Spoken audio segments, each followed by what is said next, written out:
साल था 1193। भारत की धरती पर धूल उड़ रही थी, साम्राज्य टूट रहे थे और सत्ता की भूख तलवारों की धार पर लिखी जा रही थी।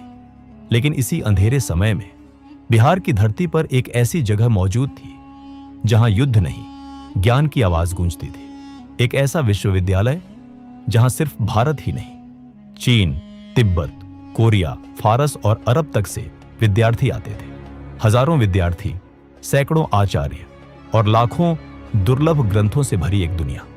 उस जगह का नाम था नालंदा विश्वविद्यालय। इतिहास के पन्नों में इसे दुनिया का पहला महान आवासीय विश्वविद्यालय कहा गया। एक ऐसी जगह जहां प्रवेश लेना किसी साम्राज्य जीतने से कम नहीं था। कल्पना कीजिए, लाल ईंटों से बने विशाल प्रांगण, सुबह की पहली किरण के साथ मंत्रों की धीमी गूंज, गलियारों में चलते विद्वान और पुस्तकालयों में जलते दीपक, जहां रातें भी ज्ञान के नाम होती थी। उस समय नालंदा सिर्फ एक विश्वविद्यालय नहीं था, बल्कि ज्ञान का एक साम्राज्य था।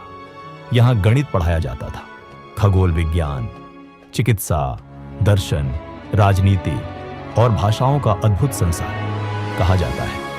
यहां आने वाले विद्यार्थियों को प्रवेश से पहले कठिन प्रश्नों का सामना करना पड़ता था। हर कोई अंदर नहीं जा सकता था। ज्ञान यहाँ सम्मान था और अयोग्यता के लिए कोई जगह नहीं। लेकिन इतिहास की सबसे बड़ी त्रासदियां अक्सर तब शुरू होती जब सभ्यता को अपनी ताकत पर सबसे ज्यादा भरोसा होता है। और फिर पश्चिम की तरफ से धूल का एक तूफान बढ़ने लगा। एक नाम जो जल्द ही विनाश का प्रतीक बनने वाला था, बख्तियार खिलजी। एक सेनापति जिसकी सेना बड़ी नहीं थी, लेकिन महत्वाकांक्षा बेहद बड़ी थी। उसका लक्ष्य सिर्फ जमीन जीतना नहीं था, बल्कि सत्ता का डर फैलाना भी था। उस समय भारत कई छोटे राज्यों में बंटा हुआ था और यही कमजोरी आने वाले तूफान को और खतरनाक बना रही थी। कहा जाता है, जब उसकी सेना बिहार पहुंची तब किसी ने शायद कल्पना भी नहीं की थी कि अगला निशाना तलवारों से नहीं, किताबों से जुड़ा होगा। नालंदा, जहां हथियार नहीं थे, दीवारें थी लेकिन युद्ध के लिए नहीं, लोग थे लेकिन सैनिक नहीं। और फिर एक सुबह इतिहास ने करवट बदली। घोड़ों की तेज आवाज, चीखें, टूटते दरवाजे और शांत गलियारों में अचानक फैलता डर। सदियों से जमा किया गया ज्ञान अब आग की परछाइयों में घिरने वाला था। इतिहासकारों के अनुसार नालंदा का विशाल पुस्तकालय इतना बड़ा था कि उसमें लाखों पांडुलिपियां मौजूद थी। कई विवरणों में दावा किया जाता है कि आग कई दिनों, यहां तक कि महीनों तक जलती रही। हालांकि इस बारे में इतिहासकारों में मतभेद भी है। कल्पना कीजिए, लकड़ी की अलमारियां, ताड़पत्रों पर लिखे दुर्लभ ग्रंथ, चिकित्सा के रहस्य, खगोल विज्ञान की खोजें, दर्शन की बहसें, सब कुछ धीरे धीरे राख में बदलता हुआ। धुआं सिर्फ इमारतों से नहीं उठ रहा था, एक सभ्यता की यादों से उठ रहा था। उन ग्रंथों में कितने ऐसे रहस्य रहे होंगे जिनका जवाब दुनिया आज भी खोज रही है। कितनी खोजें, कितने विचार, कितनी आवाजें जो शायद हमेशा के लिए खो गई। लेकिन कहानी यहां खत्म नहीं होती। नालंदा के कुछ विद्वान कुछ पांडुलिपियां बचाकर दूर देशों की ओर निकल पड़े।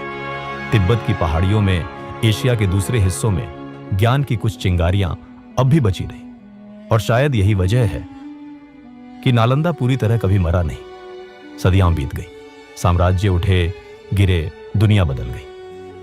लेकिन बिहार की मिट्टी में दबी लाल ईंटें आज भी एक सवाल पूछती हैं, क्या एक विश्वविद्यालय को जलाकर ज्ञान को खत्म किया जा सकता है?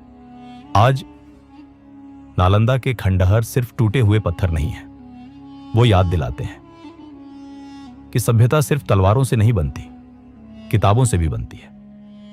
और जब किताबें जलती हैं तो सिर्फ पन्ने नहीं जलते, पूरी पीढ़ियों का भविष्य राख बन जाता है। इतिहास के पन्नों में नालंदा सिर्फ एक विश्वविद्यालय नहीं, एक चेतावनी बनकर दर्ज है। एक ऐसी कहानी जो याद दिलाती है कि ज्ञान की रोशनी बुझ सकती है, लेकिन उसकी चिंगारी कभी पूरी तरह खत्म नहीं होती।